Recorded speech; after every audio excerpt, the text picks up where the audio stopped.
सारी रात रचना सो नहीं पाई थी। बर्थ पर लेटे लेटे ट्रेन के साथ भागते अंधकार को कभी कभी निहारने लगती। इतने समय बाद अपने पति से मिलने की सुखद कल्पना से उसके शरीर में सिहरन सी दौड़ गई थी। गाड़ी ठीक सुबह 5 बजे स्टेशन पर आ गई थी। कूली बुलवाकर उसने सामान उतरवाया और बेटे को गोद में लेकर वो स्टेशन पर उतरकर अपने पति आलोक को ढूंढने लगी। चिट्ठी तो समय पर डाल दी थी उसने, फिर क्यों नहीं आए? कहीं डाक विभाग की लाखों चिट्ठियों में उसकी चिट्ठी खो तो नहीं गई? वरना तो अवश्य आते। हवा में काफ़ी ठंडक थी। सर्दी अभी पूरी तरह खत्म नहीं हुई थी। उस शीतल बयार में भी पसीने के कुछ कण उसके माथे पर उभर आए थे। नया शहर, नए लोग, अनजान जगह, ऐसे में अपना घर ढूंढ भी पाएगी या नहीं? उसने पर्स खोलकर पते की डायरी निकाली और पास खड़े रिक्शे वाले को कस्तूरबा गांधी मार्ग चलने का निर्देश देकर पहले रिक्शे में सामान रखवाया और फिर गोद में बेटे को लेकर खुद भी बैठ गई। कैसी अजीब सवारी है ये रिक्शा भी, उसने सोचा। हर समय गिरने और फिसलने का डर बना रहता है। दो लोग भी कितनी मुश्किल से बैठ पाते हैं। दिल्ली में होती तो अपनी गाड़ी को दौड़ाती हुई अब तक कई किलोमीटर की दूरी तय कर चुकी होती। शहर की सुनसान सड़कें लांघता हुआ रिक्शा एक बंगले के पास आकर रुक गया था।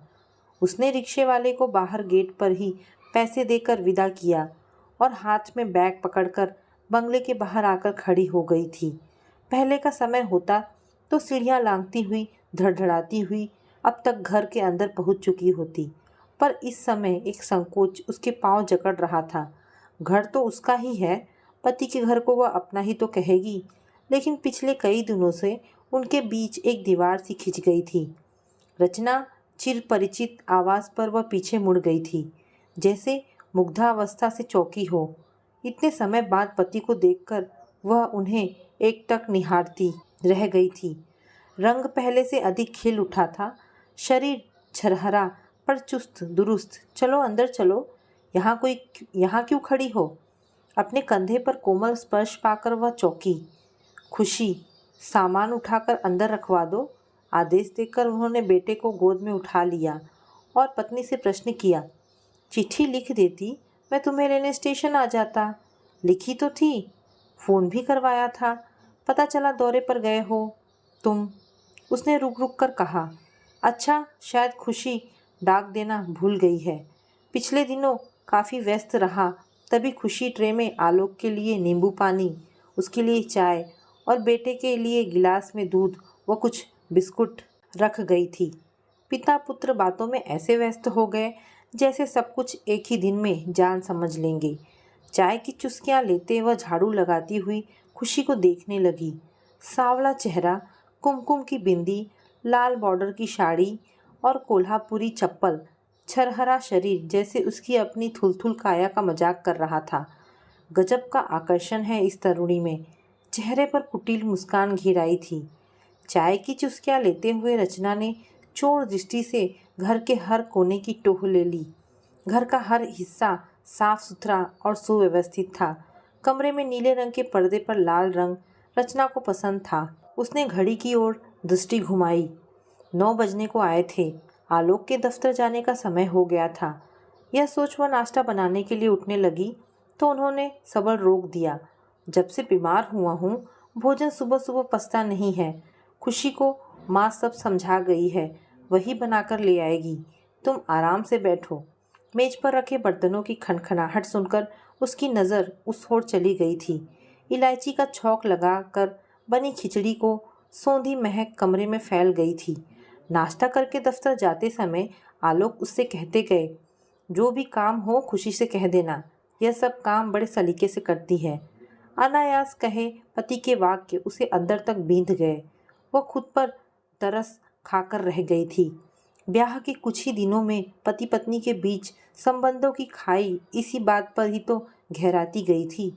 आलोक ऐसी जीवन साथी चाहते थे जो ढंग से उनकी गृहस्थी की सार संभाल करती, उनकी बूढ़ी माँ की सेवा करती और जब वे थके हारे दफ्तर से लौटे तो मुस्कान चेहरे पर फैलाकर उनका स्वागत करती। लेकिन सपनों की दुनिया में विचरण करने वाली रचना के लिए ये सब बातें दकियानूसी थी। वह तो पति और सास को यही समझाने का प्रयत्न करती रही कि औरत की सीमाएं घर गृहस्थी की सार संभाल और पति व सास की सेवा तक ही सीमित नहीं है। नौकरी करके 4 पैसे कमाकर जब वह घर लाती है तभी उसे पूर्णता का एहसास होता है। आलोक समझाते रह गए थे कि उनकी अच्छी कमाई है, सिर पर छत है, जिम्मेदारी कोई खास नहीं और जो है भी उसका निर्वहन करने में वे पूर्ण रूप से सक्षम है। पर महत्वाकांक्षी रचना के ऊपर से सब कुछ जैसे चिकने घड़े पर पड़े पानी सा उतर गया। अम्मा सोचती कि एक बार माँ बन जाने के खुद ही घर गृहस्थी में रम जाएगी, पर वहाँ भी निराशा ही हाथ लगी। अंश की किलकारियाँ दादी और पिता ने ही सुनी थी। उन्हीं दोनों की छत्र छाया में वह पला बढ़ा था। कुछ समय बाद आलोक को प्रमोशन मिली, जिससे तनख्वाह भी बढ़ी और रहन सहन का स्तर भी। उन्होंने बेटे का दाखिला एक अच्छे पब्लिक स्कूल में करवा दिया था। कभी किसी चीज़ की कमी नहीं थी। एक बार फिर उन्होंने रचना को नौकरी छोड़ने के लिए कहा था। समझाया था कि बच्चे की सही परवरिश के लिए माँ का घर पर होना बहुत ज़रूरी है। पर भौतिकवाद में विश्वास करने वाली पत्नी ने उन्हें यह कहकर चुप करवा दिया कि यह परवरिश तो आया और शिक्षिका भी कर सकती है और फिर दोहरी आय से ये सुविधाएं तो आसानी से जुटाई जा सकती हैं। नन्हे अंश के मुंह में जब आया निवाला डालती तो आलोक नाराज हो उठते। बूढ़ी अम्मा को घर के काम में जुटा देखते तो मन रुदन कर उठता कि उन्होंने ब्याह ही क्यों किया। इस बात का जवाब अपने मन में ढूंढना खुद उनके लिए बहुत बड़ा संघर्ष था। कुछ भी कहकर अपमानित होने से अच्छा है होठ सीकर रहा जाए। उन्हीं दिनों उनका ट्रांसफ़र दार्जिलिंग हो गया। आलोक वहाँ जाना नहीं चाहते थे, इसीलिए नहीं कि उन्हें दिल्ली से विशेष लगाव था, बल्कि इसलिए कि वे जानते थे कि पत्नी कभी भी उनके साथ चलने को तैयार नहीं होगी और ना ही नौकरी से त्यागपत्र देगी। ऐसे में अम्मा और बेटे को अकेले भी नहीं छोड़ सकते और स्वयं रुक भी नहीं सकते। इसीलिए अकेले ही जाने का निश्चय करके उन्होंने अपना यह निर्णय जब अम्मा को सुनाया तो उनके धैर्य का बांध ढहने लगा। वे उन्हें वहाँ अकेले कैसे जाने देती? कौन उनकी देखभाल करेगा? माँ ने रचना को समझाया था, पति पत्नी को एक ही देहरी में रहना होता है, जन्म जन्म का साथ होता है दोनों का। पर रचना ने माँ की बात समझने के बदले समझाना उचित समझा था। अपनी ओर से खुद ही सफाई देकर उसने पल भर में अपना निर्णय सुना दिया था। 3 ही बरस की तो बात है, पलक झपकते ही गुजर जाएंगे। अब तो अंश भी अच्छे स्कूल में जाने लगा है। अच्छे स्कूलों में दाखिले आसानी से तो मिलते नहीं। एक बार पूरा तामझाम समेटो और फिर वापस आओ, मुझसे नहीं होगा यह सब। वे अपनी अर्धांगिनी से इससे अधिक आशा कर भी नहीं सकते थे। आलोक ऐसे मौक़ों पर गजब की चुप्पी इख्तियार कर लेते थे। वैसे भी जहाँ मन की संधि ना हो, पति पत्नी साथ रहकर भी एक दूरी पर ही वास करते हैं। अम्मा परेशान हो उठी थी। बेटे से बहू के अलग रहने का ख्याल उन्हें सिर से पैर तक हिला दिया, पर क्या कर सकती थी सिवाय चुप्पी साधने के। बीबी जी, दोपहर में क्या खाना बनाऊं? खुशी के प्रश्न पर अतीत की खोह से निकलकर वह वर्तमान में लौट आई थी। साहब क्या खाते हैं इस समय? आज तो साहब बाहर गए हैं, इसीलिए डब्बा साथ में ही दे दिया। वैसे तो घर में ही आकर खाते हैं। उसे उसकी मासूमियत पर चिढ़ हो आई। वह चिढ़ते हुए सोचने लगी कि अपने पति की पसंद नापसंद भी इस गवार से पूछनी पड़ रही है। उसे अपना अधिकार छीनता सा लगा। फिर भी खुशी को आलू मटर की सब्जी बनाने का आदेश देकर वह अपने हॉल में आकर लेट गई। थकान से पलकें बोझिल थी, पर नींद कोसों दूर थी। खुशी मटर छील रही थी, अंश उसकी पीठ पर झूला झूल रहा था। अम्मा ने बताया था कि खुशी का पति अपाहिज है। जब से अम्मा ने उसे आलोक के यहाँ खुशी की नियुक्ति की बात बताई थी, वह परेशान हो उठी थी। उसके मन में शंकाओं के जाल फलने लगे थे। अपनी कल्पना में कभी वह खुशी और आलोक को साथ देखती, तो कभी उसे बेटे और आलोक के बीच बैठा देखती। कई दिनों से कोरे पड़े दिमाग पर जैसे भाव और विचारों का रेला आ गया हो। यह क्या कर गई अम्मा, उसने मन ही मन सोचा था। किसी पुरुष को नियुक्त करती। आदमी आखिर आदमी होता है और औरत औरत। उसके पिता ने भी तो यही किया था। बिस्तर पर पड़ी हुई उसकी माँ की सेवा के लिए नियुक्त नर्स को अपनी अर्धांगिनी बनाकर अपनी वफादारी का सबूत दिया था। अम्मा बाबूजी का कितना ध्यान रखती थी। उन्हें खिलाए बगैर नहीं खाती थी। जब तक वे सोते नहीं थे तब तक वह खुद भी नहीं सोती थी और अगर वह देर से उठते तो क्या मजाल, घर में जरा सा भी शोर कर दे कोई, कहती। बाबूजी की नींद में खलल पड़ेगा, उनकी कितनी सेवा करती थी। पर एक बार बिस्तर पर पड़ी तो बाबूजी की सारी ईमानदारी आंधी में उड़ने वाले तिनके समान उड़ गई थी। माँ लाख सिर पटकती रही, पर मुट्ठी में बंद रेत की तरह सब कुछ फिसल कर रह गया था। अम्मा तो दोषी नहीं थी, हारी बीमारी पर किसी का जोर नहीं चलता है, पर रचना ने तो खुद मुसीबत को न्योता दिया था। ब्याह के बाद से आज तक उसने पति की सेवा करना तो दूर, कभी उसके दिल में झांकने की भी चेष्टा नहीं की थी। यहाँ आने के लिए अम्मा ने उस पर कितना जोर डाला था, पर वही नहीं मानी थी। पति जब भी अपनी परेशानियों की चर्चा उससे करते, वह सुनी अनसुनी कर देती। अम्मा के कानों तक ये बातें ना पहुँचे, यही प्रयत्न रहता उसका। डरती थी कि अम्मा उसे जबरन पति के पास भेज देंगी। फिर उसकी नौकरी का क्या होगा, उज्जवल भविष्य का क्या होगा। धीरे धीरे आलोक दिल्ली कम आने लगे थे। एक तो लंबा सफ़र उनके तन मन को शिथिल करता, ऊपर से पत्नी की तटस्थता और अवहेलना आहत कर जाती थी। बस माँ का प्यार और बेटे का दुलार ही उन्हें शांति प्रदान करता था। फ़ोन पर अक्सर बात कर लेते थे। वह भी ज्यों ही रचना फ़ोन उठाती, उन्हें कई काम याद आ जाते। कहने सुनने को रहा भी क्या था। पिछली बार उन्होंने अम्मा को फ़ोन पर बताया था कि वे काफ़ी दिनों से बीमार थे, उन्हें अतिसार हो गया था, अन्न का एक दाना भी नहीं पचता था। बेटे की बीमारी की खबर सुनकर माँ सुलग उठी थी।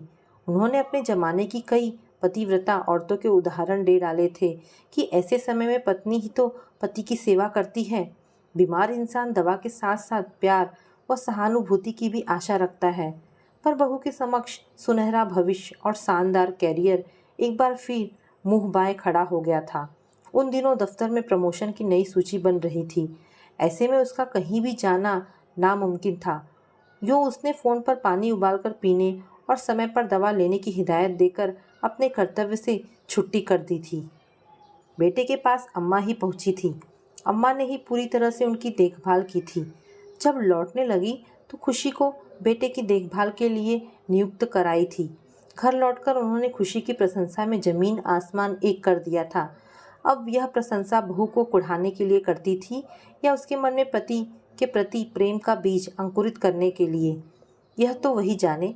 पर रचना इस अनदेखी महिला के प्रति ईर्ष्यालु हो उठी थी। खुशी के रूप में उसके समक्ष मानो एक पत्थर की दीवार खड़ी हो गई थी, ठोस, ठंडी और पथरीली दीवार जिस पर वह मुट्ठियां पटकती रहती, पर कोई उत्तर नहीं मिलता था। पति पत्नी के संसार को नष्ट भ्रष्ट करता कोई तीसरा वहाँ पसर जाए, इससे पहले ही वह यहाँ आ पहुँची थी। उसे यहाँ आए हुए 8 दिन हो गए थे, पर वह पूरी तरह से अपनी गृहस्थी संभाल नहीं पा रही थी। दैनिक दिनचर्या की छोटी छोटी परेशानियों में उसने कभी दिलचस्पी नहीं ली थी। सभी खुशी कर रही थी। उस दिन रविवार था। सभी बाहर आंगन में बैठकर सर्दी की कुनकुनाती धूप का आनंद ले रहे थे। खुशी कपड़े धो रही थी। अंश बाल्टी में से पानी निकालकर खुशी पर उलीचता जा रहा था और खिलखिलाता भी जा रहा था। कुछ ही दिनों में खुशी ने अंश को अपने वश में कर लिया था। हाँ, बच्चों के साथ बड़ों को भी अपने वश में करने की अद्भुत क्षमता है इसमें। आलोक तलखी भरे स्वर में छिपे पत्नी के व्यंग को भली प्रकार समझ गए थे। जब पति की ओर से कोई उत्तर नहीं मिला तो क्रोधावेश में उसने रस्सी पर पति की कमीज फैलाते हुए खुशी के हाथों से कपड़े छीन लिए और उसे अंदर जाकर रसोई का काम संभालने का आदेश दिया था। इस व्यवहार से खुशी काँप कर रह गई थी। वह सोचने लगी थी कि ना जाने क्या अपराध हो गया उससे। बीबी जी, ये साहब की कमीज हैंगर पर फैला दीजिए। फिर उसके हाथ से रचना हैंगर लेकर जमीन पर पटक दिया। आलोक कुछ परेशान हो उठे थे। बोले, क्या बिगाड़ा है इस गरीब अबला ने तुम्हारा, जो उसे यूं अपमानित करने पर तुली हो। तुम्हारी देखभाल किसी तरह करनी है, यह क्या मुझे इससे सीखना पड़ेगा? अब मैं यहाँ आ गई हूँ, खुशी की क्या ज़रूरत है यहाँ? तुम चली जाओगी, फिर कौन संभालेगा यह घर? आलोक ने पूछा। मैं लंबी छुट्टी लेकर आई हूँ। जब तक तुम्हारा तबादला वापस दिल्ली नहीं हो जाता, मैं और अंश यहीं रहेंगे तुम्हारे पास। तुम्हारे कैरियर और अंश का स्कूल का क्या होगा? फिर उन्होंने कहा, गरीब लाचार औरत है बेचारी, आदमी कमाता नहीं है। 3-3 बच्चों का भरण पोषण इसी के जिम्मे है। यही काम करने दो इसे, बेचारी तुम्हारी मदद भी करती रहेगी। दुनिया भर के गरीबों का जिम्मा हमने तो नहीं ले रखा। बड़बड़ाती हुई पैर पटकती वह घर के अंदर चली गई थी। आलोक शायद सुन नहीं पाए थे या सुनकर भी अनसुना कर गए थे। कितनी हमदर्दी है खुशी से, रचना बड़बड़ाती रही। उसके मन में शंका की लहरें फिर से हिलोरें लेने लगी। रसोई में आकर उसने ऊंचे स्वर में खुशी को पुकारा तो बेचारी